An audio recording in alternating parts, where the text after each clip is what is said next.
Saudara-saudari yang terkasih di dalam nama Tuhan Yesus Kristus, pada saat ini kita akan mendengarkan firman Tuhan. Sebelum kita mendengarkan firman Tuhan, terlebih dahulu kita bersaat teduh sejenak.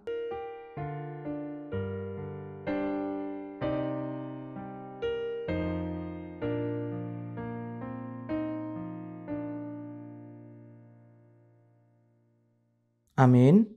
Firman Tuhan bagi kita tertulis di dalam Roma 8 ayat 1, demikian dikatakan, "Demikianlah sekarang tidak ada penghukuman bagi mereka yang ada di dalam Kristus Yesus. Otpe, dang na mangonai be uhum tuakana di bagasan Kristus Yesus.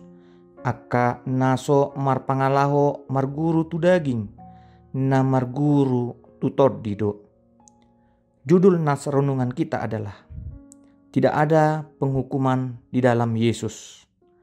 Martin Luther adalah tokoh reformasi gereja. Selain dari kisah perjuangan Martin Luther yang berani mereformasi gereja, ada pelajaran hidup yang dapat kita petik dari pergumulannya untuk mendapatkan kedamaian bersama Allah.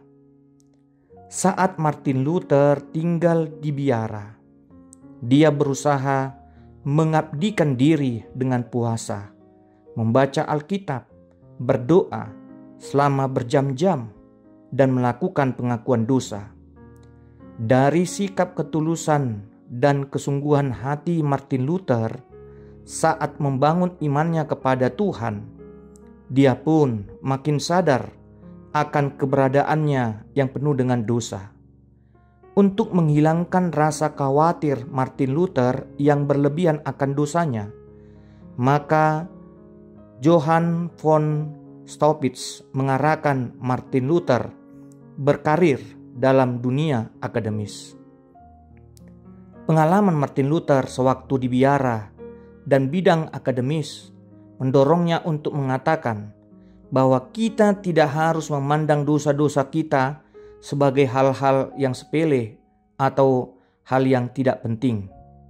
Di sisi lain, kita tidak harus menganggap dosa-dosa begitu mengerikan sehingga kita harus putus asa.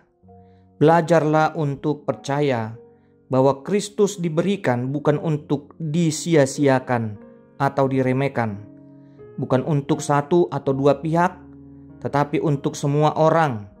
Bukan untuk dosa dari perbuatan sehari-hari, tetapi untuk dosa yang sudah tertanam kuat.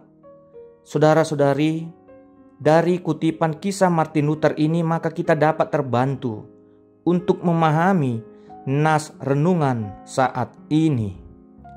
Kehadiran Yesus diberikan bagi kita sebagai tanda membuktikan bahwa Tuhan mengasihi hidup manusia.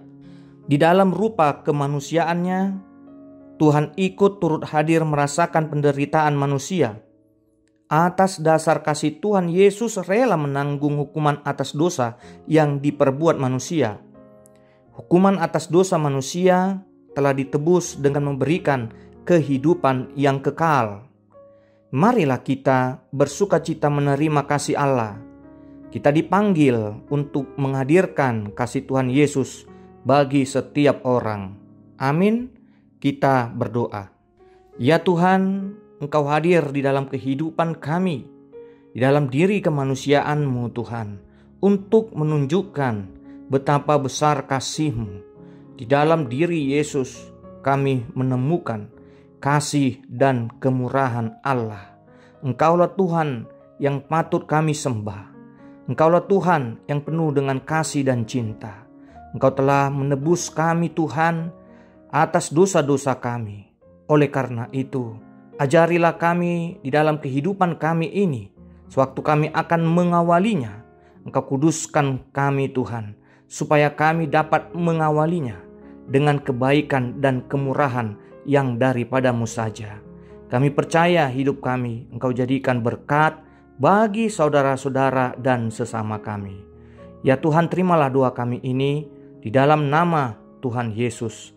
Amin. Kasih karunia Tuhan Yesus Kristus, damai sejahtera dari Allah Bapa, dan persekutuan Roh Kudus kiranya menyertai kita. Amin.